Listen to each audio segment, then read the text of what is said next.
Olá, amados irmãos e amigos, graça e paz para todos. Eu quero hoje conversar com vocês, vou trazer para vocês um assunto que eu considero muito importante. Como vocês já têm visto em outras publicações minhas, a gente não fala nesse canal apenas de assuntos ligados à teologia, né, mas também assuntos ligados à nossa vida social.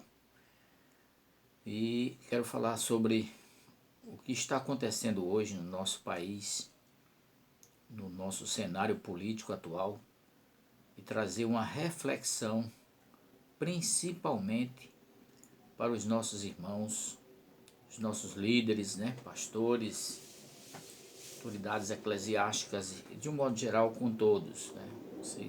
A gente precisa estar atento ao que está acontecendo hoje no cenário político, não apenas do nosso país, mas no cenário mundial, para que a gente possa também fazer uma avaliação de como está o nosso voto. Afinal, nós temos um regime democrático, onde as nossas autoridades são empossadas no cargo através do nosso voto. Ou seja, nós escolhemos os nossos líderes políticos, né? Então, quero dizer para vocês, em primeiro lugar, que antes, na minha juventude, este assunto era por demais rechaçado dentro do ambiente da igreja, principalmente na minha denominação. Falar de política na minha época, de jovem, era pecado.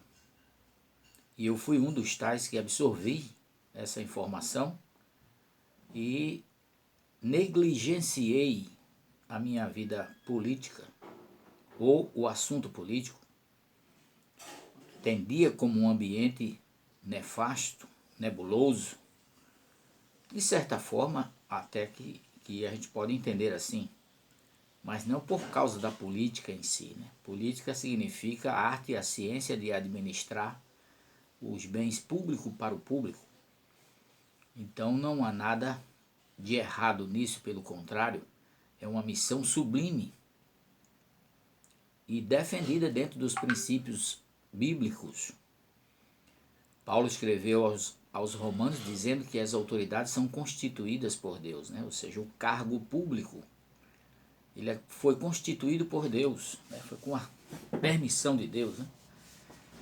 Então, antes disso, eu queria ler um versículo da palavra de Deus aqui, que muitos de vocês já conhecem.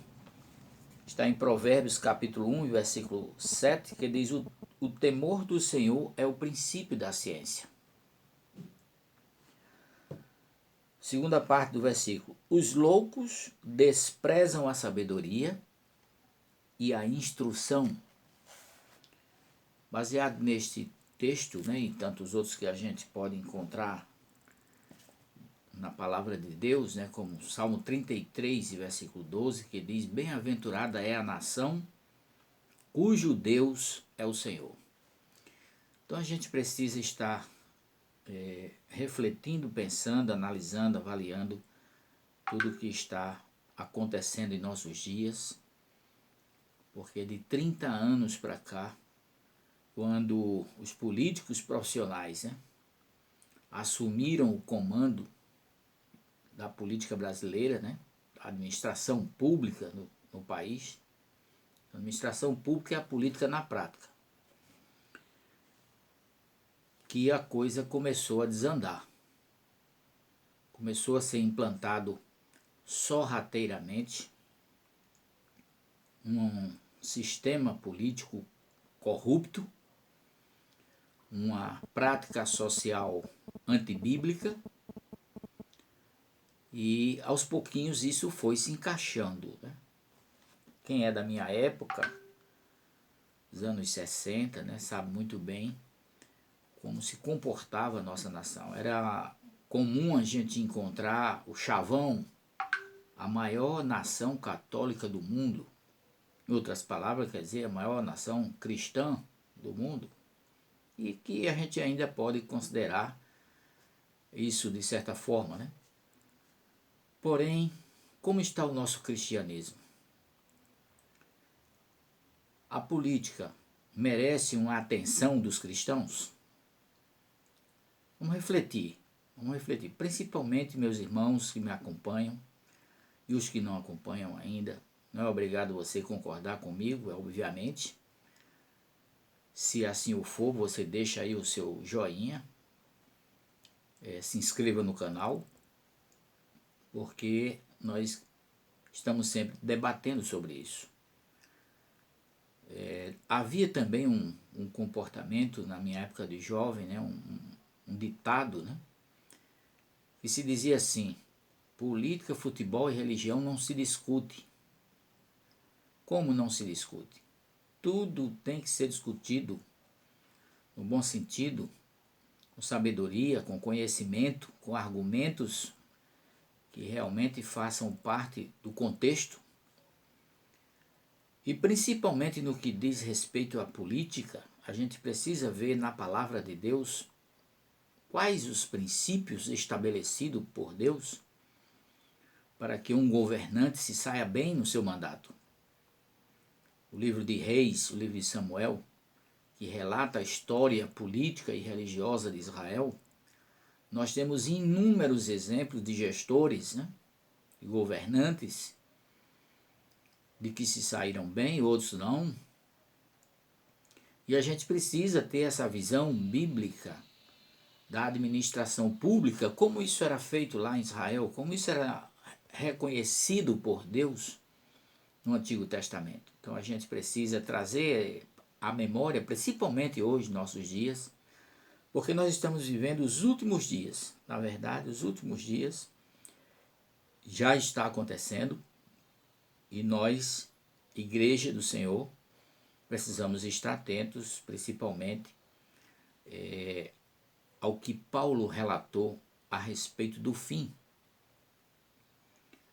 Haveria tempos trabalhosos, difíceis, homens amantes de si mesmos, presunçosos, soberbos, blasfemos, dias em que a homossexualidade seria aflorada de uma forma tremenda, né? Capítulo 1 aos Romanos, Paulo fala sobre isso.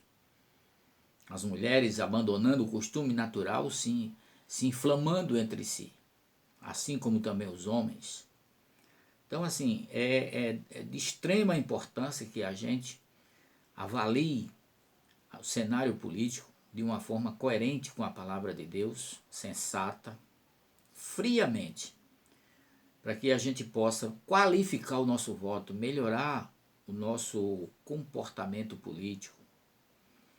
O político que eu estou escolhendo, quem é essa pessoa? Ele tem temor a Deus? Ele tem princípios que estão em harmonia com os princípios cristãos? Ele tem conhecimento de causa? Ou seja, ele tem competência para exercer determinadas funções públicas? A competência diz respeito ao conhecimento técnico. Será que essa pessoa tem conhecimento técnico para exercer essa função? Você não deixaria uma pessoa ou contrataria uma pessoa para construir sua casa se ele não fosse, no mínimo, pedreiro. Ou seja, que tem um conhecimento, tem uma experiência já na profissão. Então, como que a gente coloca no cargo uma pessoa que muitas vezes não sabe nem se expressar, não conhece nem o português que fala, sua língua mãe? E a gente costuma colocar, principalmente nas câmaras municipais, né, onde muitas vezes não se exige por parte da população o grau de instrução dessa pessoa, não se visualiza isso. Então são critérios que a gente precisa colocar na balança, precisamos pensar nisso. O que é que essa pessoa defende? A sua vida pregressa, como foi a sua vida pregressa? Como ele anda no meio da sociedade? A sua idoneidade é atestada? É aprovada? Então tudo isso são coisas que a gente precisa considerar. Paulo, escrevendo aos Tessalonicenses na sua segunda carta, no capítulo 2, ele fala do momento da ascensão do anticristo. E ele explica, né, que haveria nesse momento o império da mentira, o mistério do erro, né, como ele diz, né, o mistério da injustiça opera, e somente há um que agora resiste até que do meio seja tirado. Versículo 7 do capítulo 2 da carta aos Tessalonicenses. É preciso que a gente reflita sobre isso, irmãos, porque nós temos hoje uma gama de políticos que se passam por cristãos até e negam a palavra de Deus com suas práticas, consentimentos. Às vezes eles não praticam, mas consentem com os que fazem e trazem prejuízos danosos para a sociedade. Então é preciso que a gente avalie. Durante todos esses anos, a esquerda brasileira sorrateiramente implantou o grancismo dentro da nossa sociedade. Se você ainda não estudou, não viu nada sobre o que é grancismo, aqui mesmo na plataforma, no YouTube, você vai encontrar matérias, documentários que falam sobre isso. Quem foi Antônio Gramsci? O que ele ensinou? Quais são as suas ideias? É o que está sendo vivenciado hoje dentro do nosso país. O abandono ao patriotismo, ao cristianismo, que tudo isso foi previsto dentro da palavra de Deus a respeito do fim. A apostasia, né? O abandono da fé. Então é preciso que a gente realmente reflita sobre isso e passe a meditar nos candidatos que estão se colocando à disposição da sociedade brasileira, do povo brasileiro, tentando ocupar cargos importantíssimos. E aí o nosso destino, o destino da nação e a nossa maneira de viver pode ser alterada, como já foi muito, através da política, né? Das ações de governos. Okay? Então, reflita um pouquinho sobre isso. E que Deus abençoe. Em outro momento eu falarei mais alguma coisa a respeito disso para vocês completar esse momento de reflexão.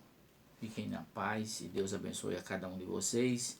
Deixe o seu joinha, se inscreva no canal, faça seus comentários, não importa se é positivo ou se negativo, eu recebo, e que Deus abençoe a sua vida.